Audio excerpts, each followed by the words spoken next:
سلامتی ہے۔ حضرت علامہ اقبال نے کہا کہ گراں جو مجھ پہ ہنگامہ زمانہ ہوا، زمیں سے باندھ کے رخت سفر روانہ ہوا۔ یہی ہوتا ہے جب انسان پرواز کرنا چاہتا ہے اور علم کی فضاؤں میں اڑنا چاہتا ہے، اسے آسمان علم کی طرف جانا پڑتا ہے، اور اس سفر میں آپ، میں اور مولانا کے نام سے اب تک مسافر ہیں۔ انجینئر محمد علی مرزا صاحب کسی تعارف کے محتاج نہیں ہیں، دنیا بھر میں ہلچل مچائی ہوئی ہے، اور صرف ایک جگہ پہ بیٹھ کر اس سے ایک بات تو پتہ لگتی ہے کہ کوئی کتابوں کو پڑھے اور صحیح انداز سے کھنگالے تو اس کا پیغام چاہے ایک مرکز و محور سے نکلے، افق عالم پہ روشن ہو سکتا ہے۔ مگر بہت ساری تنقید، بہت سارے سوالات ایسے ہیں جو شاید آج کے پوڈ کاسٹ کے بعد آپ کا، میرا، انجینئر صاحب کو دیکھنے کا زاویہ بدل دیں، یا ہو سکتا ہے کہ ہم خود کو بدل دیں۔ اب ایک نتیجے پہ آئیں گے۔ آج کے اس پروگرام میں خوش آمدید کرنا چاہتا ہوں انجینئر محمد علی مرزا کو۔ السلام علیکم ورحمۃ اللہ۔ جی وعلیکم السلام ورحمۃ اللہ وبرکاتہ۔ ولا حول ولا قوۃ الا باللہ۔ اللہم صلی علی محمد وعلی آل محمد۔ ویس بھائی، ونس اگین ویلکم آپ کو ہماری جیلم اکیڈمی کے اندر۔ اللہ کا نام لے کے شروع کریں اپنے سوالات۔ آپ کی محبت اور علم کی طلب ہمیں یہاں دوبارہ لے کر آئی ہے، اور یہاں آ کے ہمیشہ سے ایک ایسی فضا ہمیں محسوس ہوئی ہے جس کو ہم کہہ سکتے ہیں کہ الحمدللہ یہ پاکستان ہے۔ اور یہاں پہ ابھی کچھ دیر پہلے ہم نے نماز میں دیکھا مختلف لوگ، کوئی ہاتھ سینے پہ باندھا ہوا ہے، کوئی ناف کے نیچے باندھا ہوا ہے، اور بذات خود آپ دونوں نمازوں میں کبھی ہاتھ کھولا ہوا ہے، کبھی ہاتھ باندھا ہوا ہے۔ یہ آپ نے کیسے خوبصورت سا گلدستہ بنا دیا ہے، یہ ممکن کیسے ہو سکتا ہے؟ دیکھیں جی، اس کے لیے کمٹمنٹ کی ضرورت ہے، اور کمٹمنٹ یہ ہے کہ آپ ٹروتھ لور بنیں۔ الحمدللہ ہم کتاب و سنت کے دلائل کی روشنی میں جس چیز کو درست سمجھتے ہیں اسے پریکٹیکلی ایگزیکیوٹ کرتے ہیں۔ یہ نہیں ہے کہ ہم صرف گفتار کے غازی ہیں، نہیں، ہم کردار کے بھی ہیں۔ اگر میں ببانگ دول یہ بات کرتا ہوں کہ اہل سنت کی کتابوں میں ہاتھ باندھ کے نماز پڑھنا بھی ثابت ہے اور ہاتھ چھوڑ کر بھی، تو میں الحمدللہ آلٹرنیٹیولی ایک نماز میں ہاتھ باندھتا ہوں، دوسرے میں ہاتھ چھوڑ کے نماز پڑھتا ہوں پریکٹیکلی، تاکہ میرے اندر کوئی اس طرح کی سختی نہ آئے کہ میں ایک خاص چیز کے ساتھ سٹک ہو جاؤں، اور اس کی وجہ سے جو دوسرے لوگ ہیں جو حق کے اوپر اپنے معاملات کو لے کر چل رہے ہیں کسی خاص معاملے میں ان کے بارے میں اپنے دل میں کوئی نفرت لے آؤں۔ خالی زبانی کلامی بات کرنا تو بڑا آسان ہے، لیکن پریکٹیکلی الحمدللہ میں اہل حدیث کی مسجد میں پہلی صف میں کھڑے ہو کر جمعے کی نماز میں بھی ہاتھ چھوڑ کے نماز پڑھتا ہوں، اور شیعہ کی مسجد میں اگر گیا ہوں تو میں نے ہاتھ باندھ کے بھی نماز پڑھی، ہاتھ کھول کے بھی پڑھی، تاکہ وہاں جا کے کوئی یہ نہ کہے کہ یہ ہاتھ باندھنے کو یہاں پہ چھوڑ دیا اس نے۔ نہیں، ہاتھ باندھ کے بھی پڑھی، ہاتھ چھوڑ کے بھی۔ اہل سنت کی مساجد میں بھی ہاتھ باندھ کے بھی، ہاتھ چھوڑ کے بھی، تاکہ پریکٹیکلی میرے عمل سے یہ چیز واضح ہو کہ ہم قرآن و سنت کے دلائل کو لے کر چل رہے ہیں، کسی فرقے کو لے کے نہیں چل رہے۔ ماشاءاللہ جی۔ ویسے اس بات کو میں نے ضمناً کہا، ہمارا موضوع آج بڑا خاص ہے، ہم موت کے حوالے سے گفتگو کرنے کے خواہش مند ہیں۔ قرآن کہتا ہے امر ربی ہے۔ امر ربی کیا ہوتا ہے؟ موت ہے کیا؟ اور اصل میں موت کو کن الفاظ کے ساتھ وضاحت میں اتارا جائے؟ امر کا لفظ عربی میں حکم کے لیے استعمال ہوتا ہے۔ اللہ تعالیٰ کا حکم ہے، الذی خلق الموت والحیات لیبلوکم ایکم احسن عملا۔ اللہ نے موت اور زندگی کو اس لیے پیدا کیا تاکہ تمہاری جانچ کی جائے تم میں سے کون اچھے اعمال کرتا ہے۔ یہ مضمون سورۃ الملک میں بھی آیا، سورہ ہود کے اندر بھی آیا۔ اس سے ایک بات تو کلیئر ہوگی کہ موت اللہ کی مخلوق ہے، یہ اللہ نے کریٹ کی ہے، یہ کریشن ہے، یہ کوئی اللہ تعالیٰ کی صفت نہیں ہے بلکہ اللہ کی مخلوق ہے۔ یہ ہماری تو صفت ہو سکتی ہے کیونکہ اللہ کو تو موت نہیں ہے، وہ الحی القیوم ہے۔ اچھا، اب یہ اللہ تعالیٰ کا موت کو ایگزیکیوٹ کرنا کسی کے اوپر، یہ اس چیز کا اعلان ہے خالق اور مخلوق میں فرق کیا ہے۔ اچھا، ہاں جی، موت وہ چیز ہے جو آپ کو بتاتی ہے کہ خالق اور مخلوق میں فرق یہ ہے۔ میں ابھی توحید کے کانسیپٹ میں اسے ڈسکس کر رہا ہوں، فکر آخرت والا اینگل بالکل اس کا الگ ہے، وہ تو ایک الگ سے 1 گھنٹہ اس پہ بولا جا سکتا ہے۔ اصل میں اس کی تھیم پہ آ رہا ہوں کہ اللہ نے اپنے اور مخلوق میں فرق بتایا موت کا۔ اسی لیے اللہ تعالیٰ فرماتا ہے سورۃ المائدہ میں، لقد کفر الذین قالوا ان اللہ هو المسیح ابن مریم، بے شک وہ لوگ کھلا کفر کر رہے ہیں جو کہہ رہے ہیں کہ عیسیٰ ابن مریم اللہ ہی عیسیٰ ابن مریم ہے۔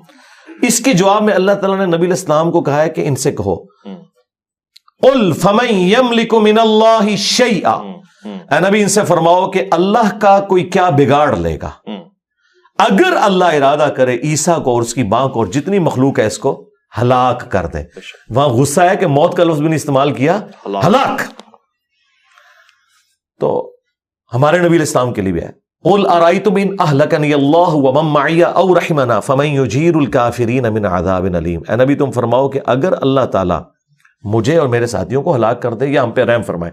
کافر کس زوم کے اندر ہے؟ ہم تو اپنی جانوں کے حوالے سے بھی کسی کے یعنی محتاج ہیں. بخاری مسلم میں حدیث ہے, اکثر احادیث میں قسم ہے اس ذات کی جس کے قبضے قدرت میں میری جان ہے. اس کے بعد نبی الاسلام ارشاد فرماتے ہیں کہ میری خواہش ہے کہ میں اللہ کی راہ میں قتل کیا جاؤں, پھر زندہ کیا جاؤں, پھر قتل کیا جاؤں, پھر زندہ کیا جاؤں, پھر قتل کیا جاؤں, پھر زندہ کیا جاؤں, پھر قتل کیا جاؤں. یعنی نبی الاسلام نے اپنے اوپر بار بار موت کو طاری کرنا, اس اللہ کے لیے مر مٹنے کو پریزنٹ کیا توحید کے لیے. پھر نبی الاسلام کے بارے میں قرآن میں آیا قل ان صلاتی ونسکی ومحیای ومماتی للہ رب العالمین. اے نبی تم فرماؤ بے شک میری نماز, میری قربانی, میرا جینا, میرا مرنا اللہ کے لیے. یہ میں رسول اللہ کو سینٹرڈ کر کے آپ کو موت کا کنسیپٹ سمجھا رہا ہوں تو بابت شاہی کوئی نہیں. ہاں جو کہتے ہیں عبد القادر جیلانی نے اسرائیل کو روح کھولی, اور نہیں ہو بھائی خدا کے لیے, یہ اللہ تعالیٰ کے پاس اختیار ہے, وہ ملک الموت کے ذریعے موت کو طاری کرتا ہے. تو موت ڈفرنس ہے خالق اور مخلوق کا. ٹھیک ہے. اور یہ تلوار اللہ نے لٹکائی اس لیے کہ تاکہ انسان کو یہ بتایا جائے کہ تمہیں کسی نے پیدا کیا ہے, تم نے مر کے اس کے پاس جانا ہے اور اس کے حضور اکاؤنٹیبل ہونا ہے. اس دن سے پہلے تیاری کر لو. اور نور علی نور کرتے ہوئے اللہ تعالیٰ نے پیغمبروں اور کتابوں کے ذریعے انسانیت کی رہنمائی بھی فرما دی کہ کوئی شخص اگر کہے کہ مجھے تو سمجھ نہیں آئی اس اخلاقی حص کے سبب جو میرے اندر موجود تھی, پیغمبروں کی تعلیمات کے بغیر میرے اندر یہ اخلاقی حص ہے کہ ہر انسان جھوٹ کو برا سمجھتا ہے, سچ کو اچھا سمجھتا ہے, جب تک اسے کو پرورٹیڈ نہ کرے. کسی کے ساتھ خیر خواہی کو اچھا سمجھتا ہے, برائی کو برا سمجھتا ہے. ہالی ووڈ کے فلم کے اینڈ کے اوپر بھی سچ کی ہیرو کی جیت کیوں دکھائی جاتی ہے؟ ہماری انسٹنکٹ میں ہے. انبیاء کی تعلیمات کے بغیر بھی وہ اخلاقی حص جو اللہ تعالیٰ نے ہر انسان میں رکھی ہے, انسان اکاؤنٹیبل ہے کہ اللہ تعالیٰ اسے پوچھ سکتا ہے کہ تو نے میرے تک پہنچنے کی کوشش کیوں نہیں کی. لیکن اللہ تعالیٰ نے اس میں بھی ترنا یہ کہ نور علی نور کی ہے, جو سورہ نور کے اندر ہے, نور علی نور. ایک ہماری اخلاقی حص کا نور اور دوسرا وحی کا نور جو انبیاء کے ذریعے اللہ تبارک و تعالیٰ نے ہم تک بات پہنچائی کہ ہم اللہ تعالیٰ کے حضور اکاؤنٹیبل ہیں. اور یہ تلوار جو لٹک رہی ہے نا, یہ انسان کا قبلہ درست رکھتی ہے. اگر میرے بھائی ہم نے مرنا نہ ہو پھر خدا ہماری ضرورت نہیں ہے. یعنی یہ چیز اگر ختم ہو جائے, میں نے مرنا نہ ہو, مجھے بڑھاپا نہ آئے, مجھے بدحالی نہ آئے, ہمیشہ خوشحال رہوں, تو خدا میری ضرورت نہیں ہے. اللہ اکبر. اور یہی چیزیں آپ کو جنت میں مل جائیں گی. انجینئر صاحب, آپ نے ابھی قرآن کی آیت کوٹ کی. اب سوال تو میں نے موت کے ضمن میں کرنا ہے, مگر اس آیت نے مجھے اپنی طرف کھینچا ہے. هو الذی خلق الموت والحیات لیبلوکم ایکم احسن عملا. اس نے موت و زندگی پیدا کی ہے لیبلوکم, آزمائے. بھلا جس کے پاس سارا علم ہے وہ کیوں آزما رہا ہے؟ یعنی آزماتے تو وہ ایگزامن والے ہیں, انویجیلیٹر ہیں کہ جن کو پتہ لگ جائے کہ ریزلٹ کیا ہے. اس کے پاس تو علم ہے. یہ آزمائش ہے کیا؟ آزمائش اس لیے ہے کہ اللہ تعالیٰ کی صفت عدل سٹیک پہ نہ لگے. اگر اللہ تعالیٰ بغیر آزمائے کسی کی جنت یا جہنم کا فیصلہ کر دے تو قیامت کے دن ہم اللہ کے حضور حجت کے طور پر یہ بات رکھ سکتے ہیں کہ یا اللہ ایک دفعہ آزما کے تو دیکھتا. ہم تو ایسے نہ ہوتے. تو اللہ تعالیٰ نے آزمائش اس لیے رکھی تاکہ یہ چیز جسٹیفائی ہو کہ جس نے بھی جہنم کمائی ہے وہ خود کمائی ہے, جس نے جنت کمائی ہے خود کمائی ہے. اہل سنت کا عقیدہ نہ جبریہ والا ہے نہ قدریہ والا, ہم درمیان میں کہ جن چیزوں کا اللہ تعالیٰ نے ہمیں اختیار دیا ہے وہ ہمیں دیا ہوا ہے, اور جن چیزوں کا نہیں دیا اس کے بارے میں ہم سے پرسش بھی نہیں ہوگی. مجھ سے نہیں پوچھا جائے گا کہ تمہارے ماں باپ فلاں کیوں تھے, تم فلاں جگہ کیوں پیدا ہوئے, تمہارا قد اتنا کیوں تھا, تمہاری آنکھوں کا کلر ایسا کیوں تھا. اس کے بارے میں اکاؤنٹیبل نہیں ہو. یہ چیزیں ڈیسٹنی سے, تقدیر سے تعلق رکھتی ہیں. اور جو چیزیں اللہ نے مجھے ہدایت کے طور پر چیزیں دکھا دی اور مجھے اختیار دیا, انا ہدیناہ السبیل اما شاکرا و اما کفورا, ہم نے راستہ واضح کر دیا, چاہے تو شکر گزاری کی روش اختیار کرو, خواہ شکری کی. لیکن دنیا میں اللہ نے اختیار دے کر آپ کے اوپر گرفت نہیں فرمانی. الٹیمیٹلی گرفت اس دن ہونی ہے. اللہ تعالیٰ کو کوئی پرواہ نہیں, سارے کے سارے اس کے نافرمان ہو جائیں, سارے کے سارے تابع فرمان ہو جائیں, لیکن فرق ہمیں پڑتا ہے. تو یہ اللہ تبارک و تعالیٰ نے جن اور انسان ایسی مخلوقات پیدا کی ہیں جنہیں اللہ نے اختیار دیا ہے. اچھا. اور انہیں نیکی اور برائی کا مادہ ودیت کر دیا ہے. فرشتے وہ تھے کہ جنہوں نے رب کی چوائس سے اللہ کو چوز کیا تھا, اور ہم وہ خوش نصیب ہیں کہ ہم اپنی مرضی سے اپنے رب کو چوز کریں گے. اور اس میں میں بڑا بھاری جملہ بولتا ہوں کہ حضرت جبرائیل علیہ السلام اگر مجھے کہیں نا کہ انجینئر صاحب آپ میرے ساتھ اپنا ایمان ایکسچینج کر لیں, تو میں اپنا ایمان ایکسچینج نہیں کروں گا, کیونکہ میں نے اپنی ول سے اپنے رب کو چوز کیا ہے. یہ وہ کوالٹی ہے. جبرائیل کے پاس لاکھوں کوالٹیز ہوں گی, لیکن ہاں وہ بائی ڈیفالٹ ہے. میں نے اپنے رب کو خود چوز کیا ہے. تو یہ ایک بڑی چیز ہے جس کی وجہ سے انسان اشرف المخلوقات ہے. یہ سب سے بڑی کوالٹی ہے. اللہ اکبر. اور اسی کی وجہ سے جنت انسان کے لیے, فرشتوں کے لیے نہیں ہے. کیا بات ہے. دیکھیں اس پہ ایک اور میرا جملہ بڑا بھاری لے جائیں کہ انسان نے سب سے زیادہ نان سیریس گاڈ کو لیا ہوا ہے, اور خدا کے لیے سب سے سیریس جو ہے نا وہ انسان ہے. دیکھیں یہ پوری کائنات انسان کے لیے, قرآن میں ہے سورہ ہود میں کہ اللہ تعالیٰ نے یہ سب کچھ زمین و آسمان اس لیے پیدا کیا کہ تمہیں آزمائے. یہ ساری کائنات کا مقصد انسان کو آزمانا تھا. تمام چیزیں انسان کی خدمت میں لگی ہوئی ہیں, خواہ وہ سورج ہو, چاند ہو, ہاں سب کچھ زمین میں جتنی بھی مخلوقات ہیں, ایون فرشتے آپ کی ڈیوٹی پہ لگے ہوئے ہیں.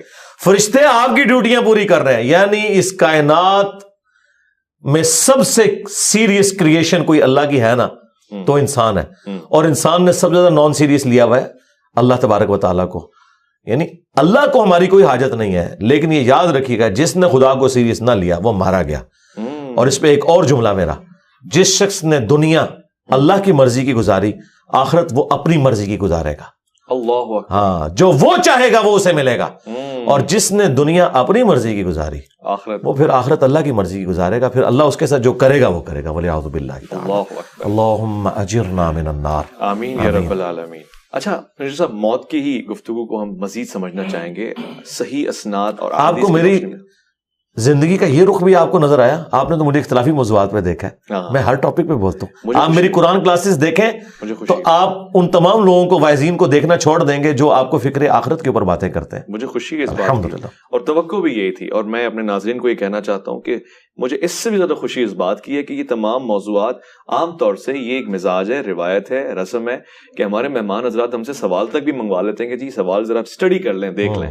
تو پتہ نہیں مرزا صاحب کس چیز کا دعویٰ کریں گے, مگر الحمدللہ مزاج سلونی کا اثر مجھے نظر آ رہا ہے کہ جو کچھ ہے وہ فی البدی ہے, اور فوراً سے جوابات بھی آ رہے ہیں. بہرحال اس سے آپ اتفاق اور اختلاف کر سکتے ہیں. میں کسی کی مریدیت کا قائل نہیں ہو رہا, میں بتا رہا ہوں کہ جو میں دیکھ رہا ہوں, جو شواہد ہے میرے سامنے.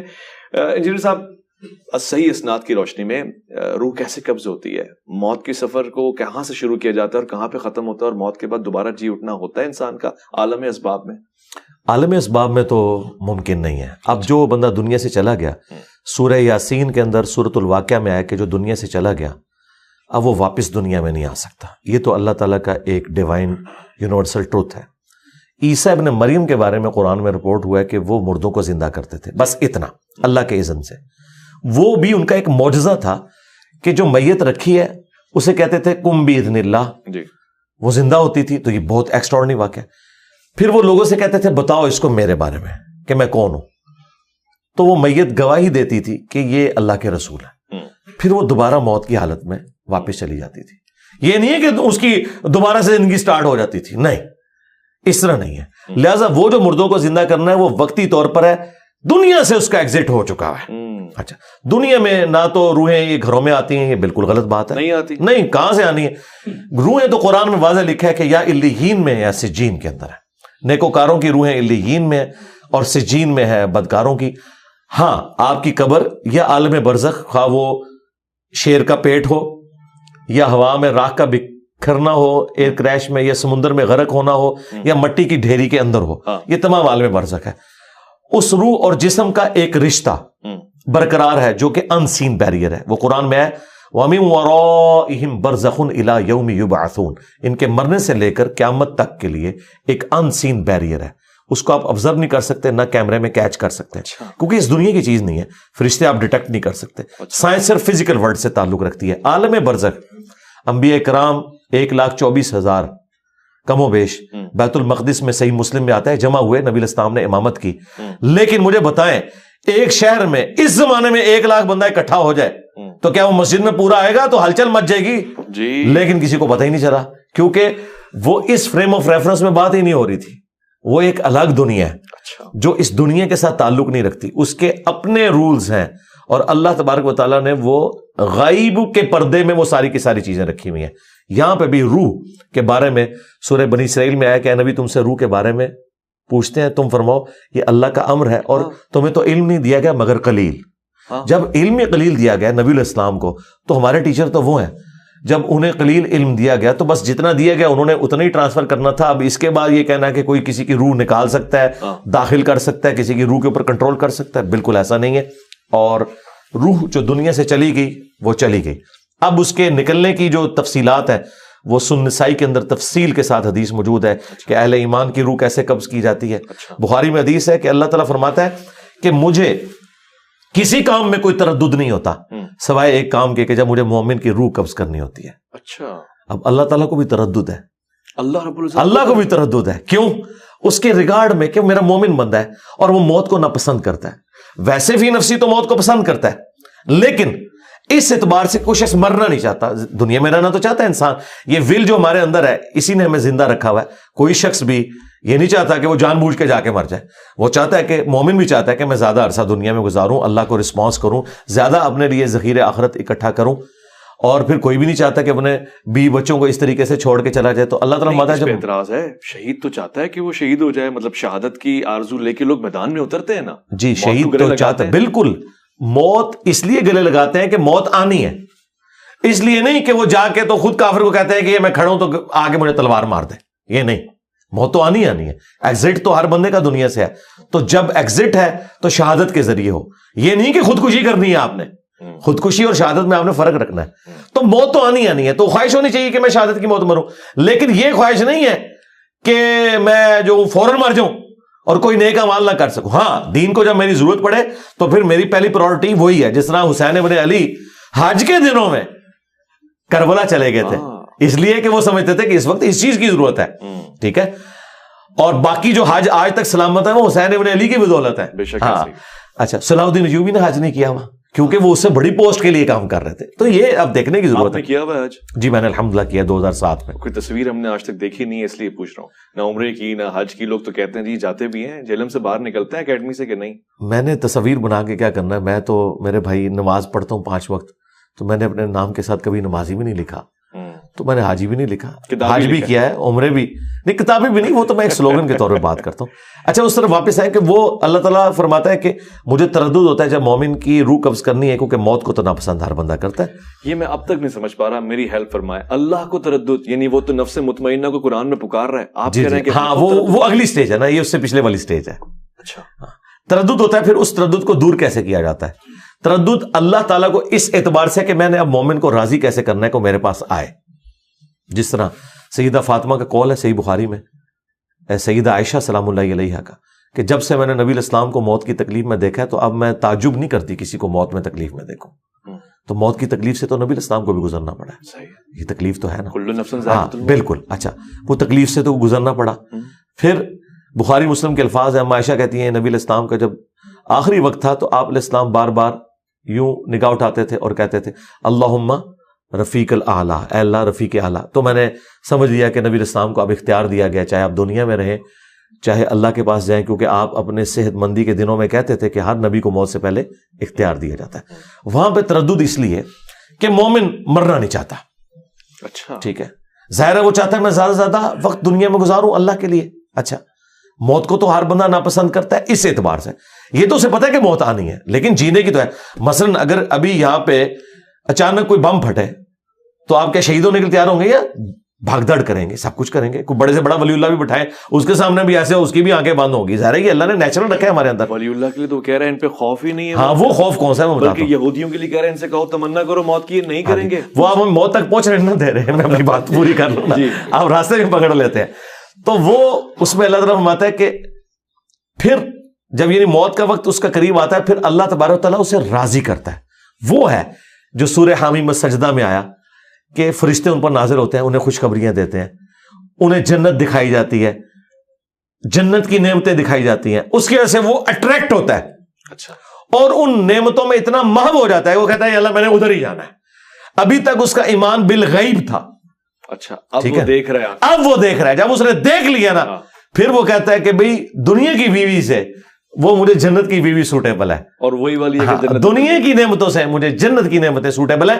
اور وہ اللہ نے رکھا ہے ایسا. وہ تو دیکھیں بخاری مسلم کی حدیث ہے کہ میں نے اپنے نیکوکار بندوں کے لیے وہ نعمتیں چھپا رکھی ہیں جو نہ کسی آنکھ نے دیکھی, نہ کسی کان نے سنی, نہ کسی کے دل پہ اس کا کھٹکا بھی گزرا.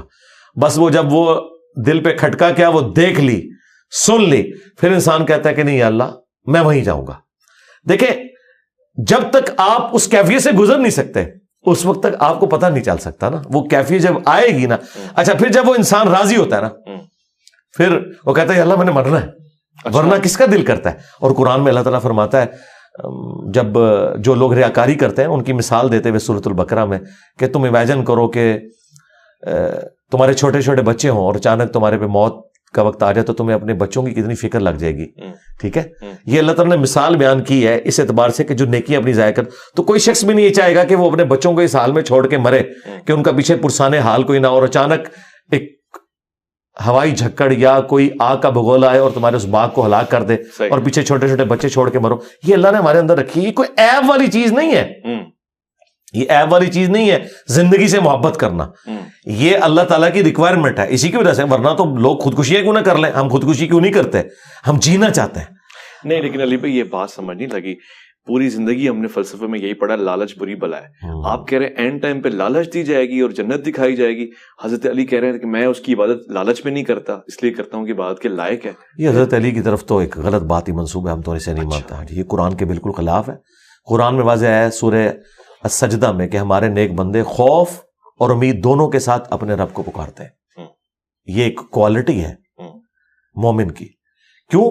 جنت کا لالچ شیطان نے دیا یا اللہ نے؟ وہ لالچ ہی کہلائے گا. جی لالچ ہی. تما قرآن میں تما کا لفظ ہے. اب ہمارے ہاں لفظ ایک بدنام ہو گیا, سود. ہم ربا کے لیے بول رہے ہوتے ہیں, سود کوئی نیگیٹو ورڈ تو نہیں ہے, سود مند نہیں استعمال کرتے آپ اردو میں, تو وہاں تو آپ اس کا نفع لے رہے ہوتے ہیں مطلب. لیکن سود لفظ سور کی طرح بدنام ہو چکا ہے کیونکہ ربا کے لیے یوز ہو رہا ہوتا ہے, حالانکہ وہ لفظ ہے ربا. ٹھیک ہے, سود کا لفظ پازیٹو تھا لیکن چونکہ بدنام ہو گیا, تو جو پازیٹو لالچ ہے وہ تو ہے, وہ تما کا لفظ ہے, وہ اللہ نے ہمیں تما دی, وہ شیطان نے دی. جی موٹیویشن ہے. تو اس طرح کے الفاظ آتے ہیں. اللہ کے لیے مکر کا لفظ نہیں استعمال ہوا. مکر. ہاں, تو جب ہم کرتے ہیں تو ہم وہ احتراماً اس کا ترجمہ اردو میں مسلمانوں کے شر سے بچنے کے لیے کر رہے ہوتے ہیں. عربی میں تو لفظ موجود ہے, تدبیر بھی تو لفظ عربی کا تھا, اللہ نے تو استعمال نہیں کیا. اعلیٰ حضرت نے اس ترجمے کو مسلمان کرنے کی کوشش کی خفیہ تدبیر کے ذریعے, لیکن اللہ نے وَمَكَرُوا وَمَكَرَ اللَّهُ وَاللَّهُ خَيْرُ الْمَاكِرِينَ. کوئی حرج نہیں ہے, ایک ہی ورڈ ہے, جب ادھر استعمال ہوگا تو وہ ٹھیک ہے, اس طرح ہو سکتا ہے. اللہ بھی زندہ ہے, ہم بھی زندہ ہے, لیکن زمین و آسمان کا فرق ہے. تو وہ اللہ تبارک و تعالیٰ مومن کو وہ چیز دکھاتا ہے, پھر وہ کی طرف جو ہے متوجہ ہوتا ہے. ٹھیک ہے. اور پھر آپ نے جو کہا نا لا خوف علیہم ولا هم یحزنون, جی یہ آخرت کے بارے میں آیا ہے. اچھا, کہ اللہ کے جو نیک بندے ہیں ان کو آخرت میں نہ کوئی خوف ہوگا نہ کوئی غم. کیوں؟ انہیں پتہ ہے کہ ہم نے صحیح کام کیا ہے, انشاءاللہ تعالی ہمیں انعام ملے گا. لیکن مجھے بتائیں, حدیث شفاعت میں تو آتا ہے انبیاء کہیں گے نفسی نفسی. ہاں جی, ہاں, تو پھر لا خوف علیہم ولا هم یحزنون کہاں گیا اگر انبیاء بھی یہ نہیں ہے؟ تو یہ سٹیجز ہے نا. آپ ڈائریکٹ آخری سٹیج میں نہ پہنچ جائیں. پہلی سٹیج یہ ہے کہ لوگ پریشان ہوں گے, اگلی سٹیج یہ ہے کہ نبی الاسلام کے پاس شفاعت کے لیے آئیں گے, اس سے اگلی سٹیج یہ ہے کہ نبی الاسلام اس سٹیج کے دوران سب نفسی نفسی کر رہے ہوں گے کیونکہ انہیں پتا ہوگا کہ آج اللہ تعالیٰ اس جلال میں جو آج سے پہلے نہیں تھا. پھر جب شفاعت کا دروازہ کھلے گا اور ایک تھوڑی امید کی کرن پیدا ہوگی, پھر آگے معاملات چلیں گے. پھر نفسی نفسی کی بجائے پھر بخاری مسلم کے الفاظ ہیں, جب میں شفاعت کا دروازہ میرے ہاتھوں پہ کھلے گا پھر انبیاء فرشتے اور نیک بندے بھی شفاعت کریں گے. اچھا, ہاں, لیکن اس سے پہلے نیک بندے نفسی نفسی کر رہے ہوں گے. اچھا, یہ جو سٹیج ہے نا امن کی, یہ بعد میں آنی ہے. عرش کا سایہ بعد میں ہے. یہ ایک تکلیف سے سب نے گزرنا ہے. اچھا, نفسی نفسی. جب انبیاء گزر رہے ہیں باقی تو شاہی کوئی نہیں. ظاہر قیامت کے دن نے اپنا وہ معاملہ تو دکھانا ہے میرے بھائی. جس طرح عورت نے پریگنینسی کی تکلیف سے گزرنا ہی ہے اس خوشی کو پانے کے لیے جو اولاد کی شکل میں اسے ملے گی. ٹھیک ہے, تو شروع میں تو یہ ساری تکلیفیں ہوں گی, لیکن الٹیمیٹلی انسان. اچھا, پھر بخاری مسلم میں کہ تمام ننگے اٹھائے جائیں گے. سب سے پہلے ابراہیم علیہ السلام کو لباس پہنایا جائے گا. اور اما عائشہ نے پوچھ لیا یا رسول اللہ اگر سارے ننگے اٹھائے جائیں گے تو لوگ ایک دوسرے کو دیکھ نہیں ہوں گے؟ تو نبی علیہ السلام فرمایا وہ دن اس سے زیادہ سخت ہوگا کہ کوئی کسی کو اس طریقے سے دیکھ رہا ہو. یہ حقیقت بات ہے. یہاں پہ بھی جب بم بلاسٹ ہوتا ہے لوگوں کے چیتھڑے اڑ جاتے ہیں, پھر لوگوں کے جو ننگے بدن ہیں لوگوں کی ان کی طرف توجہ نہیں ہوتی ہے, لوگوں کو اپنی موت یاد آنا شروع ہو جاتی ہے. ٹھیک ہے, ہاں, تو یہ اس کیفیت سے جب آپ گزریں گے نا موت کی, موت تو وہ ٹاپک ہے کہ چوراہوں پر کھڑے ہو کر اور بلڈنگز کی چھتوں پہ کھڑے ہو کر ایک ہی بات کرنے کی ضرورت ہے کہ تمہیں مرنا ہے. جب تک مرنے کی تلوار آپ کے اوپر نہیں ہوگی آپ کا قبلہ درست نہیں ہو سکتا، درست نہیں ہوگا. یہ ذہن میں رکھیے گا. ٹھیک ہو گیا. یہ جتنے لوگ بھی گمراہیاں پھیلا رہے ہیں اپنی موت کو بھولے ہوئے ہیں. موت کو بھولے. جی موت کو یہ یہودیوں کے لیے قرآن کہہ رہا تھا. جی کہ تمنا کرو موت کی. اچھا میں نزا کی حالت کو ذرا سمجھنا چاہتا ہوں. یہ ایک مزاج ہے اور اسی طرح سے تعارف کروایا جاتا ہے جی آخری وقت میں نزا کی حالت میں جس نے کلمہ پڑھ لیا بس وہ جنتی ہو گیا. کیا پتہ ایسا ہی ہو؟ آپ وضاحت فرمائیں جی. آخری وقت میں نزا کی حالت میں کلمہ پڑھ لینے سے سارے اعمال پس پردہ چلے جاتے ہیں؟ نہیں اس طرح نہیں ہوگا میرے بھائی. یہ آؤٹ آف کانٹیکسٹ چیزوں کو پیش کرتے ہیں. اس طریقے سے تو بخاری مسلم میں ہے کہ جس نے صدق کے دل سے گواہی دی لا الہ الا اللہ محمد رسول اللہ وہ جنت میں جائے گا، خواہ وہ شراب پیتا ہو، چوری کرتا ہو، زنا کرتا ہو. تو یہ اس طریقے سے نہیں ہے، یعنی اپنے اعمال کا عذاب بھگت کر. یہ اس کے اندر امپلائڈ ہے. کیوں؟ دوسری طرف بخاری میں حدیث ہے کہ میری ساری امت جنت میں جائے گی سوائے اس کے جس نے جنت میں جانے سے انکار کیا. خود ہی انکار کیا. صحابہ نے کہا کہ من ابا یا رسول اللہ، کس نے، کون انکار کرے گا؟ آپ نے فرمایا جس نے میری اطاعت کی وہ جنت میں جائے گا اور جس نے میری نافرمانی کی اس نے خود ہی انکار کر دیا. یعنی زبان حال سے انکار کر دیا. شستہ اردو میں اس کے لیے لفظ ہوگا گویا کہ اس نے انکار کر دیا. یعنی ویسے تو وہ کہہ رہے ہیں میں نے جنت میں جانا ہے لیکن اس کے کرتوت نہیں جنت میں جانے والے. تو یہ ساری چیزوں کو جمع کر کے ایک رزلٹ نکالا جاتا ہے. نزا کی جو تکلیف ہے وہ مومن نے بھی کاٹنی ہے، منافق نے بھی کاٹنی ہے، کافر نے بھی کاٹنی ہے.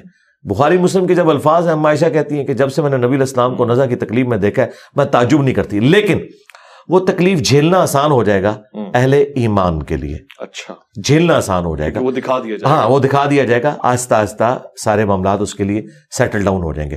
ظاہر دنیا میں تکلیف تو ہوتی ہے میرے بھائی، آپریشن کی بھی تکلیف ہوتی ہے، لیکن وہ ایک چیرا جو لگتا ہے نا آپ کو وہ ایک لمبے آرام کے لیے ہوتا ہے، اس کے بعد سکون ہو جاتا ہے. تو یہ بہرحال ایک ایگزٹ تو ہے دنیا میں اللہ تعالیٰ نے، اور اللہ تعالیٰ ثابت قدم کرے گا. تو قرآن میں واضح ہے کہ اللہ تعالیٰ دنیا میں اور آخرت میں اہل ایمان کو ثابت قدم رکھے گا. قبر کے سوالات کے اندر بھی ثابت قدم رکھے گا. یہی آیت نبی علیہ السلام نے عذاب قبر کے کانٹیکسٹ میں تلاوت کی تھی. بخاری مسلم میں حدیث ہے کہ اللہ تعالیٰ دنیا میں بھی اور آخرت میں بھی ثابت قدم رکھے گا. من ربک ما دینک ما کنت تقول فی حق ھذا الرجل. یہ ان ساری چیزوں میں اب بات سے بات نکل آتی ہے. میں بڑا معذرت خواہ ہوں، تمام احادیث میں صرف ایک ہی حدیث میں یہ 3 سوالات مجھے سنائی دیے ہیں. ویسے صرف اللہ کے رسول کے بارے میں سوال ہے اور یہ 3 ایک ہی صحابی سے یہ روایت ہے. اس پہ ذرا روشنی ڈال دیں کہ 3 سوالات ہوں گے اللہ کے رسول کو دکھا کے ہوں گے، تصویر دکھا کے ہوں گے، یا سامنے قبر میں حضور صلی اللہ علیہ وسلم کی حاضری ہوگی؟ نہیں، قبر میں تو نبی علیہ السلام کی حاضری کا لفظ بولنا ہی گستاخانہ ہے. اچھا، بریلویوں کی ڈاکٹرین میں یہ کہتے ہیں نبی علیہ السلام حاضر و ناظر ہے. کیا نبی علیہ السلام ہمارے سامنے حاضر ہوں گے یا تشریف لائیں گے؟ تشریف لائیں. تو حاضر و ناظر لفظ ہی گستاخانہ ہے. لے جاؤ بریلویوں. ہاں وہ بھی کیا دن تھے، ہم بھی ایک جن تھے. آج ہم دیو ہیں، جنوں کے بھی پیو ہیں، ہم بھی بریلوی رہے ہیں. یہ حاضر کا لفظ ہی گستاخانہ ہے. نبی علیہ السلام ہمارے سامنے حاضر، او بھائی ہم اپنے نبی کے سامنے حاضر ہوں، ٹھیک ہے نا. تو یہ لفظ ہی گستاخانہ ہے، اس کی تو کوئی اصل ہی نہیں ہے. اب آ جائے قبر کے حوالے سے. جامع ترمذی میں موجود ہے 3 سوال ہوں گے. من ربک ما دینک من نبیک. وہاں یہ الفاظ ہے من نبیک. یہ ما کنت تقول فی حق ھذا الرجل، یہ الفاظ بخاری کے اندر موجود ہیں، ٹھیک ہے. اور اس کا کچھ حصہ سنن ابی داؤد میں ہے. اچھا، اس میں وہ 3 سوال ہیں. جی ٹھیک ہے. بخاری میں اگر ایک سوال ہے اس کا یہ مطلب نہیں باقی 2 ختم ہو گئے ہیں. اس لیے کہ بخاری میں حدیث کا صرف وہ حصہ رپورٹ ہوا ہے. یہی وہ چیز ہے کہ ساری حدیث ایک جگہ جمع کی جاتی ہیں. جس طرح قصہ آدم اور ابلیس قرآن میں 7 دفعہ ہے. کچھ الفاظ ایک سورت میں، سورۃ الاعراف تفصیلی ہے، سورہ حجر اور سورہ صاد یہ تفصیلی مقامات ہیں، لیکن مختصر مقامات بھی ہیں. سورۃ البقرہ مختصر ہے، سورہ بنی اسرائیل مختصر ہے، ٹھیک ہے، سورہ طٰہٰ مختصر ہے. کچھ الفاظ وہاں پہ ہیں، کچھ وہاں پہ نہیں موجود. سب کو جمع کیا جائے گا. تو یہ 3 سوال جو ہے بیسیکلی 4 سوال ہیں. اچھا، کیفیت آپ بتا رہے تھے کہ جب پوچھا جائے گا اللہ کے رسول کے بارے میں. ہاں وہ میں ادھر تو بعد میں پوچھوں گا نا. سب سے پہلے تو پوچھا جائے گا تیرا رب کون. صحیح. تو جو مؤمن ہے تو وہ کہے گا ربی اللہ، اور دین میرا اسلام ہے، اور نبی اسلام کے بارے میں کہے گا ہوا محمد رسول اللہ صلی اللہ علیہ وسلم. وہ تو اللہ کے رسول محمد ہے صلی اللہ علیہ وسلم. دنیا کی کسی حدیث کی کتاب میں یہ موجود نہیں ہے کہ نبی علیہ السلام تشریف لائیں گے یا آپ کی شکل مبارک دکھائی جائے گی. اچھا، یہ انہوں نے خود ڈیٹیکٹ کیا ہے. وہ کہتے ہیں جو یہ ہاذا کا صیغہ نا، تو ہاذا کا لفظ جو ہے وہ اس کے لیے استعمال ہوتا ہے جو سامنے موجود ہو. جی، ہم کہتے ہیں یہ بالکل آپ کی بات غلط ہے. کیوں؟ بخاری کے اندر جب عبداللہ ابن عمر نے یزید کی بیعت کی تو انہوں نے سیم لفظ استعمال کیا حاضر رجل، حالانکہ وہ بیٹھا تھا شام میں، یہ مدینہ میں تھے. یعنی حاضر رجل سے مراد جس کا کہ ذکر ہو رہا ہے، خواہ وہ غائب میں بھی موجود ہو. عربی لغت میں حاضر جی استعمال ہو جاتا ہے. اچھا، اور اس پر ترا یہ کہ جواب میں وہ حاضر محمد رسول اللہ تو نہیں کہتا، وہ غائب کا صیغہ استعمال کرتا ہے، ہوا محمد رسول اللہ. تو جواب ہی بتا رہا ہے، ورنہ تو کہ ہاذا محمد رسول اللہ، وہ کہتا ہے ہوا محمد رسول اللہ. اچھا، مفتی احمد یار خان نعیمی جو پوتا شاگرد ہیں اعلیٰ حضرت کے، انہوں نے جال حق میں لکھا ہے کہ اگر نبی علیہ السلام سامنے موجود نہیں ہے تو اس مردے کو چاہیے کہ وہ کہے ای الرجل، کس مرد کے بارے میں پوچھ رہے ہو. تو جب وہ پوچھ رہے ہیں نا اس مرد کے بارے میں کیا کیتا ہے، تو مراد ہی وہ سامنے موجود ہے، ورنہ تو اس کو پہلا سوال یہ ہونا چاہیے تھا کس کی بات کر رہے ہو بھائی، کہنا کیا چاہ رہے ہو. تو ہم نے مفتی صاحب کا یہ اعتراض دور کر دیا. مسند احمد میں ایک حدیث ہے، یہی حدیث کا ایک طریق مسند احمد میں ہے، اس میں الفاظ ہے کہ وہ کہتا ہے کہ تم کس مرد کی بات کر رہے ہو، تو وہ کہتا ہے الذی بعث فیکم، اچھا، جو تم میں مبعوث کیا گیا تھا پیغمبر بنا کر. اور یہ الفاظ ابو داؤد میں بھی موجود ہے کہ وہ پوچھتا ہے کہ کس مرد کی بات کر رہا ہے، یعنی کسی غائب کا ذکر ہو رہا ہے، کسی غائب کا ذکر. پھر وہ کہتا ہے ہوا محمد رسول اللہ، جواب ہی بتا رہا ہے ہوا، وہ تو اللہ کے رسول محمد ہے، ورنہ ہوتا ہاذا محمد رسول اللہ، غائب کی ضمیر، غائب کی ضمیر. تو یہ بالکل کلیئر ہے، یہ بالکل فراڈ ہے. بریلویوں نے کہا کہ نبی علیہ السلام تشریف لاتے ہیں، دیوبندیوں نے کہا شکل مبارک دکھائی جاتی ہے. جھوٹ بول رہے ہیں، ایسی کوئی بات نہیں ہے. اور ہم آپ کو دلیل ایک اور دیتے ہیں، بخاری مسلم میں حدیث ہے، ایک حبشیہ عورت تھی جو مسجد نبوی کی صفائی کیا کرتی تھی، فوت ہو گئی. صحابہ کرام نے رات کو جنازہ پڑھ کے اسے دفنا دیا. چند دن گزرے، نبی علیہ السلام نے کہا وہ عورت میں نہیں دیکھ رہا. ان کا یا رسول اللہ وہ تو فوت ہو گئی. ہاں فرمایا تم نے مجھے نہیں بتایا. نبی علیہ السلام کے لیے اس کی اہمیت یہ ہے کہ وہ صفائی کرنے والی ہے. تو صحابہ کرام کہتے ہیں ہم نے ہلکا جانا اس عورت کو، لیکن حضور نے اس کو امپورٹنس دی کہ مسجد کی صفائی کرتی ہے. آپ نے کہا مجھے اس کی قبر پہ لے کے جاؤ. آپ قبر پہ گئے، بخاری مسلم کے الفاظ ہے، آپ نے جنازہ پڑھا دوبارہ خود، اور واپس پلٹ کے آپ نے فرمایا یہ قبریں اندھیروں میں ڈوبی ہوئی تھی، اللہ تعالیٰ نے میرے جنازہ پڑھنے کی برکت سے انہیں نور سے بھر دیا. اچھا، سبحان اللہ کا مطلب یہ ہے کہ وہ کافروں کی قبریں نہیں تھی. کافر کی قبر میں نور نہیں آ سکتا. مسلمان کی قبریں اس زمانے میں اندھیرے سے بھری ہوئی تھی. اور آج لوگ کہہ رہے ہیں جو کچھ بھی ہے تیرے محبوب کی امت سے. بھئی محبوب کے زمانے کے لوگ بھی اگر کام غلط کریں گے تو اندھیروں میں ڈوبی ہوئی ہوں گی، تسی تو شاہی کوئی نہیں. ہاں، اگلی بات، نبی علیہ السلام اگر اس کی قبر میں خود تشریف لے گئے تھے تو آپ صحابہ سے کہتے کہ ہاں یار وہ 3-4 دن پہلے فوت ہوئی تھی، میں قبر میں گیا تھا، تو تم نے مجھے بتایا کیوں نہیں؟ تو آپ نے تو یہ بات نہیں کی، آپ نے تو قبر کی جگہ بھی ان سے پوچھی ہے. تو اگر آپ قبر میں گئے ہوتے تو آپ کو پتا ہوتا نا میں قبر میں گیا تھا. یہ سب کچھ جھوٹ ہے. ایون نبی علیہ السلام جو خواب میں آتے ہیں نا، یہ بھی نبی علیہ السلام کو نہیں پتا ہوتا میں کسی کے خواب میں کیا ہوں، یہ اللہ تعالیٰ دکھاتا ہے. مثلا آپ میرے خواب میں ہیں تو آپ کو کیا پتا ہوگا؟ یہ ایک اللہ کا ڈپارٹمنٹ ہی الگ ہے. اور نبی میں تو فرق ہے نا جی، جو فرق، ہاں وہ آگے چلے نا، وہ فرق میں آپ کو بتا دیتا ہوں کیا ہے کہ آپ کی شکل میں شیطان بھی آ سکتا ہے. ہاں، ان کی شکل میں شیطان بھی آ سکتا ہے. لیکن یہ کہنا کہ نبی علیہ السلام خود آ جاتے ہیں، تو آپ مجھے بتائیں جو مسند احمد میں حدیث ہے، میں صبح سے کربلا میں اب حسین اس کے ساتھیوں کا خون جمع کر رہا ہوں، تو کیا پریکٹیکلی نبی علیہ السلام وہاں کربلا میں گئے تھے؟ یہ ایک شبیہ ہے، ایک تمثیل کے طور پہ دکھایا جاتا ہے، اس کا اس سے کوئی تعلق نہیں ہے. ورنہ نبی علیہ السلام کو اللہ تعالیٰ نے بار بار اس تکلیف سے گزارنا ہے کہ آپ علیہ السلام کو لائیو منظر دکھایا جائے کہ آپ یہ دیکھیں یہ ہو رہا ہے؟ نہیں. یہ امت کی تعلیم کے لیے یہ خواب ابن عباس کو دکھایا گیا کہ نبی علیہ السلام تکلیف میں ہے حسین ابن علی کی وجہ سے. یہ نہیں کہ نبی علیہ السلام کو اللہ تعالیٰ نے مجھے بتایا. نبی علیہ السلام کیا اپنی پوری زندگی امت کا غم کھاتے رہے، اب وفات کے بعد بھی انہوں نے یہ غم کھانا ہے کہ کربلا کے لیے 50 سال بعد انہیں قبر سے نکال کے تو کربلا میں لایا جائے کہ دیکھیں ایک ایک بچے کا لاشا آپ کے سامنے اٹھے. یہ تو انتہائی گستاخانہ عقیدہ ہے. یہ ایک تمثیل ہے جو دکھائی گئی ہے امت کو سمجھانے کے لیے کہ نبی علیہ السلام کا دل دکھا ہے حسین کی شہادت سے، بس. اس کا یہ قطعاً مقصد نہیں کہ وہاں آپ خود کربلا میں موجود تھے. خواب ایک الگ سے ڈپارٹمنٹ ہے، اس کا کوئی لینا دینا نہیں فزیکل لائف کے ساتھ، وہ ایک ذریعہ ہے غیب کی خبر پہنچانے کا. اس کی ساتھ اچھا، اس سے بھی اگلی پھکی لے لیں. قرآن میں ہے کہ حضرت ابراہیم نے کہا کہ اسماعیل میں نے دیکھا میں تمہیں ذبح کر رہا ہوں، جی، تو ذبح تو کو نہیں کیا، خواب دیکھا تھا. خواب دیکھا. اچھا، اور اسماعیل علیہ السلام نے نہیں کہا کہ جی حضرت میں بھی آپ کے خواب میں موجود تھا، میں ذبح ہو رہا تھا. ان کو بھی نہیں پتا. یہ تمثیل ہوتی ہے. وہ تو کہہ رہے ہیں نا کہ خواب منام ہے، خواب ہے، منام ہے. تو یہاں بھی منام کی بات ہو رہی ہے. قبر والی بات میں وہ خواب نہیں کہہ رہے، کون سی؟ حضور تشریف لاتے ہیں. نہیں، میں بات کر رہا ہوں جو یہ خوابوں میں کہتے ہیں نا کہ نبی علیہ السلام آئے ہیں تو فزیکلی آپ آگے ہیں، یا آپ کو بھی پتا ہے، میں اس کی بات کر رہا ہوں. تو ٹاپک ہی الگ ہے نا، وہ تو میں نے آپ کو بتا دیا نا.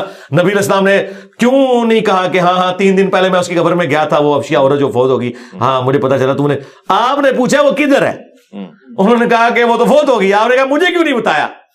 تو نعوذ باللہ آپ یہ کہنا چاہ رہے ہیں کہ نبی الاسلام کوئی ایکٹنگ کر رہے تھے؟ نعوذ باللہ نہیں, ایسی بات نہیں. لوگ کہتے ہیں جی بعض اوقات پوچھنے کا ہر دفعہ یہ مقصد نہیں ہوتا کہ میں لا علم ہوں, مثلا خدا اس کے لیے کوئی کرائن ہاتھ میں کیا ہے جی, اس میں کرائن ہونے چاہیے نا, یہاں پہ کوئی کرائن نہیں ہے نا, اس میں کرائن نہیں ہے نا.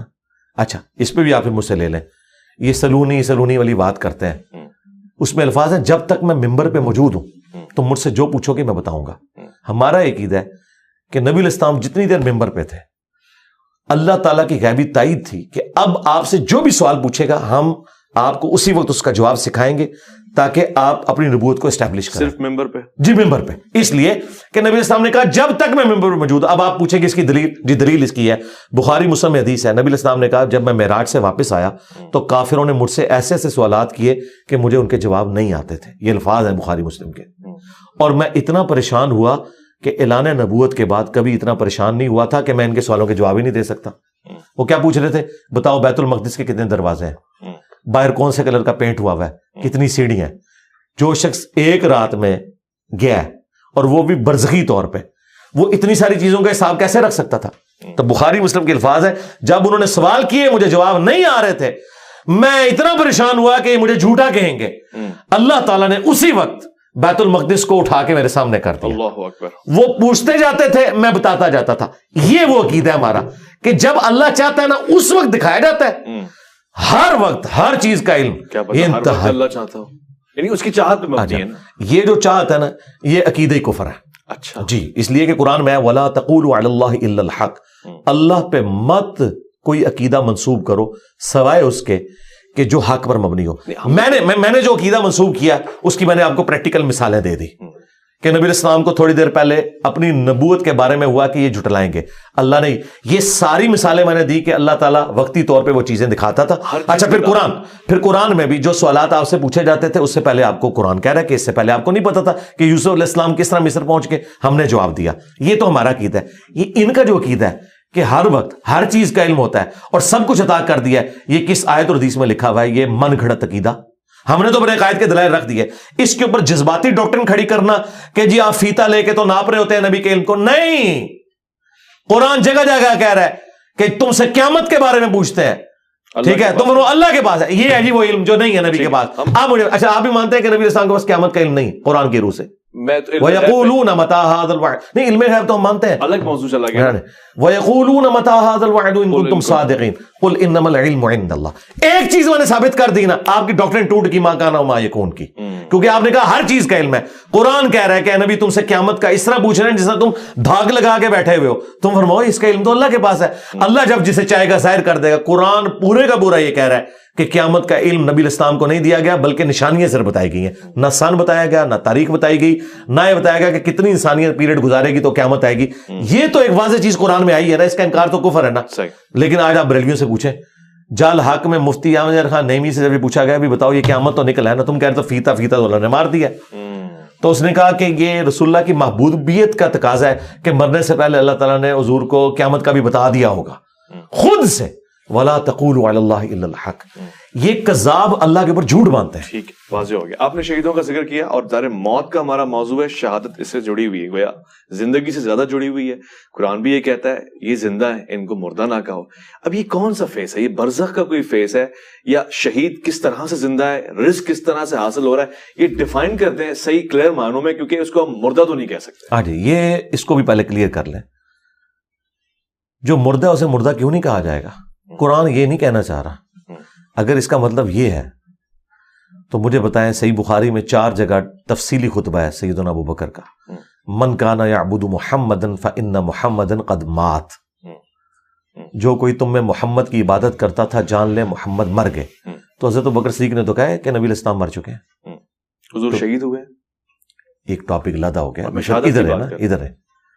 نبی الاسلام تو افضل ترین شہید ہے. جی آپ شہید ہیں, آپ شہید ہیں. بخاری میں موجود ہے کہ اے عائشہ, جو خیبر کے موقع پہ مجھے زہر دیا گیا تھا وہ میری رگیں کاٹ رہا ہے. نبی صاحب کو آنری طور پر اس شہد کو عود کروا کے شہادت کی موت دی گئی. یعنی آج یہ بات کلیئر ہو جائے نا کہ جی سب کے نزدیک ہے نبی صاحب شہید ہوئے ہیں, جی شہید ہوئے ہیں, لیکن یہ آنری شہادت ہے. یہ وہ والی شہادت نہیں ہے کہ میدان جنگ میں آپ شہید ہوئے ہوں. کیوں؟ وہاں اللہ کا ڈیوائن رول ہے, کتب اللہ لأغلبن انا ورسلی. یہ میری بات طے پا چکی ہے کہ میں اور میرے رسول غالب رہیں گے. اگر عیسیٰ ابن مریم قتل ہو جاتے نا یہودیوں کے ہاتھوں تو ان کی تو رسالت فارغ ہو جاتی, کیونکہ رسول تو خود دھمکی لگاتا ہے, خود قتل ہو جائے تو پھر تو مخالف جیت کے. اس لیے رسول جب بھی دھمکی لگاتا ہے نا اس کے مخالف قتل ہوتے ہیں, وہ نہیں قتل ہوتا. نبی علیہ السلام بھی قتل نہیں ہوئے, آپ کو آنری طور پہ شہادت دی گئی ہے 4 سال بعد اس زہر کا اثر واپس لا کے. انبیاء لیکن قتل ہوئے, یحییٰ علیہ السلام جی وہ ہوئے. اچھا اب ادھر واپس آئیں جہاں سے ہم نے بات سٹارٹ کی. شہید ڈاکٹر تعلق قادری صاحب نے ایک تقریر میں جذبات میں کہا کہ نبی کو مردہ کہنے والوں تم مر جاؤ. اچھا تو یہ حضرت بکر صدیق کو وہ کہہ رہے تھے, کیونکہ حضرت بکر نے کہا, یعنی میں ان سے یہ کہوں گا, یہ تو حضرت بکر کا خطبہ ہے. من کان یعبد محمدا فإن محمدا قد مات, صحیح بخاری میں 4 جگہ.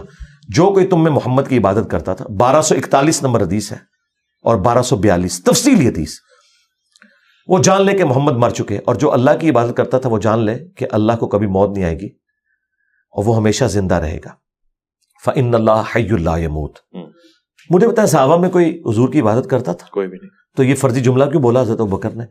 توحید کو اسٹیبلش کرنے کے لیے, کیونکہ انہیں پتا تھا کہ اس کائنات کا سب سے بڑا شرک جیزس کرائسٹ کے نام کے اوپر ہوا ہے. رسول اللہ نے بھی جیزس کرائسٹ بن جانا تھا پارٹ 2 اگر حضرت ابوبکر یہ خطبہ نہ دیتے. اور یہ انہوں نے نبی علیہ السلام سے ڈیڈکٹ کیا تھا. صحیح بخاری میں حدیث ہے, میری شان کو اس طرح بلند نہ کرنا جس طرح نصارہ نے اپنے پیغمبر کو بڑھا دیا. میں اللہ کا بندہ اور اس کا رسول ہوں, مجھے اللہ کا بندہ اور اس کا رسول کہنا. اچھا اس کے بعد سیدنا ابوبکر نے آیت تلاوت کی, وما محمد الا رسول قد خلت من قبلہ الرسل افئن مات او قتل. محمد تو نہیں مگر ایک رسول, اگر وہ مر جائیں یا قتل ہو جائے. اب پاکستانی کہتے ہیں جی وصال شریف فرما جائے یا شہید شریف ہو جائے, حالانکہ یہ دونوں عربی کے الفاظ اللہ نے تو نہیں یوز کیے. ٹھیک ہے. اچھا پھر کہا انک میت وانہم میتون, اے نبی تمہیں بھی مرنا ہے تمہارے مخالفین کو بھی مرنا ہے. میتون کے الفاظ ہیں. اور فإن محمدًا قد مات, یہ جو قرآن میں ہے نا کہ شہید کو مردہ نہ کہو, یہ ایک آنر ہے, عقیدے کی بات ہے, آنر کی بات ہے کہ انہیں مردہ نہ مراد یہ نہیں اللہ تعالیٰ کہہ رہا ہے کہ یہ زندہ ہے. اگر زندہ ہے تو پھکا لے لے. شہید کی بیوہ نکاح کیوں کرتی ہے؟ وہ تو پھر زنا کر رہی ہے. صحیح ہے, کلیئر ہو گیا. ہاں اچھا یہ آنر ہے. یہ آنر کیا ہے کہ وہ اللہ کے حضور زندہ ہے. اس میں الفاظ ہے وہ اللہ کے حضور زندہ ہے اور اسے رزق بھی دیا جاتا ہے. اور لیکن ساتھ آیا وَلَٰكِن لَا تَشْعُرُونَ, تمہیں شعور نہیں ہے. تو ان ظالموں نے کیا کیا؟ شعور کیا. انہوں نے کہا شہید زندہ ہے, تو جب شہید زندہ ہے تو زندہ سے آپ مانگ سکتے ہیں, تو ہم اس لیے مانگتے ہیں شہیدوں سے. ہم کہتے ہیں کہ پہلے تو یہ بتاؤ کہ شہید کی بیوہ نے نکاح کیوں کیا ہے, وہ تو بدکاری کر رہی ہے. وہ کہتے ہیں نہیں وہ اور چیز ہے.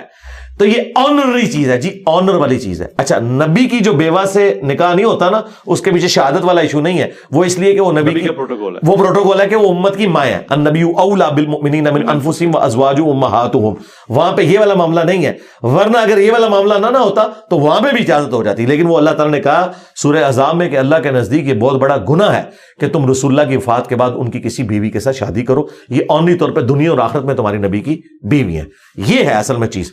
تو یہ جو مردہ نہ کہو یہ آنری طور پہ کہ اللہ کے حضور زندہ ہے. اور اس سے جہاد اور قتال کی ترغیب دلائی گئی کہ یہ کافر کہتے تھے نا, جو سورہ آل عمران میں آیا نا کہ جب غزوہ احد کے موقع پر لوگ شہید ہوئے تو ان کا اگر ہمارے بھائی ہماری بات مان لیتے تو وہ شہید ہی نہ ہوتے, قتل ہی نہ ہوتے. تو اللہ تعالیٰ اگر تمہاری موت بھی لکھی ہوتی تم اپنی مقتل گاہوں کی طرف کھینچے چلے آتے.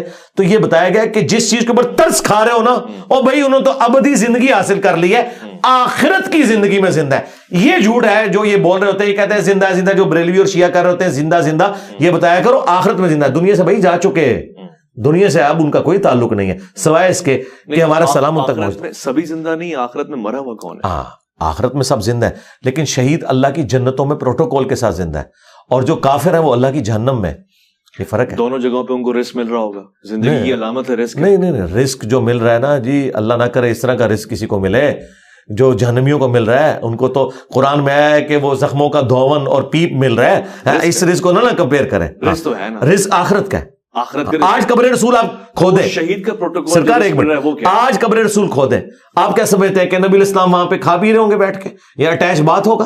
میں نے ایسا نہیں کہا. ایسا نہیں ہوگا. آپ ویسے ہی لیٹے ہوں گے جیسے لیٹے ہوئے تھے, وہ برزخ میں. ایسا بھی نہیں کہا, مجھے اس کا بھی اعتراض نہیں. اس کا تو ہمیں پتہ ہے نا کہ نبی الاسلام ویسے ہی ہیں, جو بخاری میں موجود ہے. آیات میں موسیٰ علیہ السلام نماز پڑھ رہے تھے قبر میں. جی وہ تو آج موسیٰ علیہ السلام میں کسی بھی پیغمبر کی قبر کھودیں وہ ویسے ہی ہوں گے. وہ برزخی معاملہ ہے.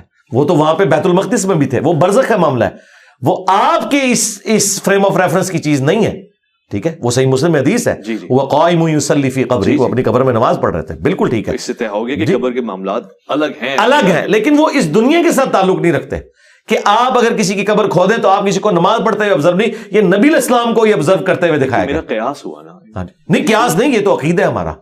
ٹھیک ہے, ہاں یہ عقیدہ ہے. قبر کھود کے تو نہیں دیکھا گیا نا؟ نہیں قبر کھود کے نہیں دیکھا, لیکن ایک تو ہوا نا صحیح بخاری میں حضرت عمر کا پاؤں نکلایا تھا 70 سال کے بعد, تو وہ لوگوں نے استغفار پڑھنی شروع کر دی. صحیح بخاری کے اندر موجود ہے یہ حدیث کہ نبی الاسلام کا پاؤں مبارک نکلا ہے. پھر عروہ ابن زبیر کو بلایا گیا, انہوں نے کہا حضرت عمر کا پاؤں ہے. پھر وہ پاؤں اندر کر کے تو دوبارہ سے قبر مرمت کی گئی. اب مجھے بتائیں, ایک زندہ بندے کا پاؤں ایسے باہر نکلا ہو اور وہاں جھمگٹا لگا ہو تو اپنا پاؤں نہیں سمیٹ لے گا. حضرت عمر نے اپنا پاؤں خود تو اندر کو نہیں کیا. اس طرح کی کوئی انبیاء کی بات کر رہے تھے. نہیں, میں آپ کو بتا رہا ہوں نا کہ ظاہر ہے کہ انبیاء کرام علیہ السلام کا جو پروٹوکول ہے, بعض اصحاب رسول کو, اللہ کے نیک بندوں کو, اہل البیت کو بھی حاصل ہے. میں آپ کو اس کی ایک مثال دے رہا ہوں کہ وہ صحیح انبیاء کا پروٹوکول سب سے الگ ہے. نہیں وہ الگ ہے, نبی جڑا شے کوئی نہیں ہے, مجھے بالکل ٹھیک ہے, وہ اعلیٰ ترین درجہ ہے. ظاہر ہے, مجھے بتائیں انبیاء جنت الفردوس میں جائیں گے نا, اور انبیاء کرام کے جو پیروکار ہیں سچے وہ بھی جنت الفردوس میں جائیں گے, تو آپ کیا کہیں گے دونوں برابر ہو گئے؟ بس جنت الفردوس تو ایک ہے نا, اس میں آگے درجہ آتا ہے. یہاں پہ بھی شہید بھی زندہ, انبیاء کرام بھی زندہ, صحابہ کرام اہل بیت بھی آخرت کی زندگی میں زندہ, لیکن ان کے پروٹوکولز کا فرق ہے. یہ آپ نے ذہن میں رکھنا. ہاں, اور مجھے یہ بتائیں, یہ بریلوی جو کہتے ہیں کہ وہ نہیں, میں یہ کلیئر کروں گا, یہ وہ کہتے ہیں کہ جی وہ 2 یہودی نبی اسلام کی قبر کھود کے تو لاش نکالنے کی کوشش کر رہے تھے, خواب والی بات. جی خواب میں. تو نبی علیہ السلام کیا نور الدین زنگی کے محتاج ہیں اپنی جو ناش مبارک کی حفاظت کے لیے؟ اللہ تعالیٰ انا کفیناک المستہزئین ہے, تو وہ ادھر سے حفاظت کیوں کروائی گئی؟ بالکل جعلی واقعہ, اس کی کوئی سند نہیں ہے, جھوٹ ہے یہ. اچھا بالکل ٹھیک ہو گیا. اچھا, موت کے سلسلے میں ایک بڑا دلچسپ سوال ہے, شہادت کے حوالے سے تو آپ نے بیان فرما دیا, فقہی سوال ہے اور اس پہ ذرا روشنی ہو جائے کیونکہ مختلف مکاتب فکر میں مختلف آراء ہے. مرنے کے بعد یعنی میت کے لیے شوہر بیوی کا جو ازدواجی رشتہ ہے, یعنی اس کے لیے محرم ہونا کس طرح سے ثابت ہے نہیں ہے؟ مطلب وہ غسل دے سکتا ہے اپنی بیگم کو؟ جی کیوں نہیں دے گا. یہ حنفیوں نے ایک ڈھکوسلا کیا ہے کہ جی وہ نکاح ٹوٹ جاتا ہے, بیوی تو اپنے شوہر کو غسل دے سکتی ہے, وہ کہتے ہیں شوہر نہیں دے سکتا اگر اس کی بیوی مر جائے. وہ کہتے ہیں نکاح ٹوٹ گیا. بھائی نکاح کہاں سے ٹوٹ گیا؟ وہ آخری وقت میں جب مری ہے تو اسی کی بیوی ہے. نکاح یہ تو کوئی اور کر سکتا ہے, وہ تو اس کی بیوی کی حیثیت سے مری ہے. مجھے بتائیں, قرآن کہہ رہا ہے کہ میاں بیوی ایک دوسرے کا لباس ہے نا, لباس کا اور میرے جسم کا کوئی پردہ نہیں ہے. سب سے سوٹیبل کوئی اگر پرسنالٹی ہے نا اپنی بیوی کو غسل دینے کے لیے تو مرد ہی ہے.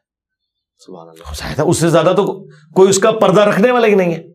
یہ انہوں نے ایک جذباتی چیزیں جو ہے مشہور کر دی ہوئی ہیں. اچھا, سیدہ فاطمہ کو غسل کس نے دیا؟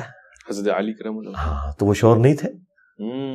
اور یہ پھک ہے جی, یہ مانتے ہیں, خود ہمیں بتاتے ہیں سندیں چھوڑ دیں, سندوں کی بحثیں ہم سے کوئی نہ کرے. اب یہ تو وہ واقعات ہیں جو خود بیان کرتے تھے, یہ سندیں تو ہمارا مسئلہ ہوتی ہیں. المستدل للحاکم میں یہ حدیث موجود ہے, یہ چھوڑ دیں. یہ ہمیں سناتے تھے کہ جی حضرت فاطمہ کا وہ پردہ تھا کہ مولا علی نے خود غسل دیا, ان کے تو برنا جسم کو کسی عورت میں نہیں دیکھا. اور ظالموں, اس میں سے یہ رزلٹ نہیں نکلتا تھا کہ وہ ان کے شوہر تھے تو نکاح ٹوٹ نہیں گیا تھا آپ کے بقول, تو یہ پھک ہے. اور پھر حضرت بکر صدیق رضی اللہ تعالیٰ نے بھی اپنی بیوی کو غسل دیا ہوا ہے. ٹھیک ہے, تو یار یہ خدا کے لیے اللہ سے ڈر جائیں. یہ اس قسم کی جو باتیں مشہور کرتے ہیں, مطلب یہ پتہ نہیں کہاں سے انہوں نے باتیں نکال دی ہیں. ہم تو ان باتوں کو بالکل درست نہیں سمجھتے. بیوی بھی اپنے شوہر کو دے سکتی ہے, شوہر بھی اپنے, دونوں دوسرے کو دے سکتے ہیں. ٹھیک ہو گیا. اچھا, یہ بہت سے لوگ پوچھتے ہیں جنت میں یہی بیویاں ملتی ہیں یا ہو رہے ہیں کچھ الگ فریم کی ہوتی ہیں, کیٹیگری الگ ہوتی ہے, یا پھر یہ کہ وہ جو کہا گیا غلام اور مخنث ان کی کوئی تعداد ہوتی ہے؟ دیکھیں, یہ وہ لوگ باتیں کر رہے ہیں جن کا جنت میں جانے کا کوئی پلان نہیں ہے. پلان نہیں. ہاں, اور نظر بھی آ رہا ہے کہ شاید یہ جنت میں جانے میں کامیاب بھی نہ ہو. اور جو بیچارے جنت کی فکر میں ہے نا, وہ اس طرح کے سوالات نہیں کرتے, وہ تیاری میں ہے. اور یہ میں آپ کو جو بتا رہا ہوں, یہ جملہ کسی کو شاید بھاری لگ رہا ہو, قرآن میں بھی لکھا ہے, اللہ تعالیٰ ہمارا ہے کہ جو لوگ آخرت پہ ایمان نہیں رکھتے ہیں وہ نبی سے بار بار پوچھتے ہیں قیامت کب آئے گی, سورہ شورا میں. اور جو قیامت پہ ایمان رکھتے ہیں وہ ڈرتے رہتے ہیں کہ یہ آ ہی نہ جائے. اللہ اکبر. ٹھیک ہے نا. تو ہمیں اس طرح کی باتوں سے نہ کوئی انٹرسٹ ہے کہ ہم ان کے اندر کوئی تفصیلات میں جائیں اور چسکے لیں. اس کے لیے آپ طارق جمیل صاحب سے رابطہ کریں. ہم آپ کو اجمالاً کہتے ہیں کہ جو قرآن میں آیا کہ جنت میں ہر وہ چیز ہے جس کی تم خواہش کرو گے. اچھا, ہاں, یہ کیٹاگوریکل ہے. ہر وہ چیز ہے جس کی تم خواہش کرو گے. یہ کیٹاگوریکل جملہ ہے. تو جو آپ خواہش کرتے ہیں اللہ تعالیٰ وہ آپ کی خواہش کو پورا کرتے ہیں. کراچی رہنے والا اگر خواہش کرے کہ میں انجینئر مرزا کے ساتھ پڑوسی ہو جاؤں, اور جہلم والا بھی جنت میں خواہش کرے, تو وہ خواہش پوری ہو جانی ہے. جہلم والا تو یہ خواہش کرے گا کہ رسول اللہ کے ساتھ ہو, نہ اسے کراچی والے سے ہے, نہ بریلی والے سے, نہ دیوبند والے سے. خواہش کی بات ہے نا, کوئی بھی خواہش کرے نا. تو یہ 2-3 پرسنالٹیز ہو جانی ہے. اس طرح بیگمات بھی, مثلا مجھے ایک خاتون پسند ہے اور کسی کو کوئی دوسری خاتون, وہی خاتون پسند ہے, تو وہ دو. دیکھیں یہ ڈومین اللہ تعالیٰ کی ہے, میں اس پہ بول تو سکتا ہوں, میرے اندر کمپیٹنسی ہے, لیکن یہ میرے انٹرسٹ کا ٹاپک نہیں ہے.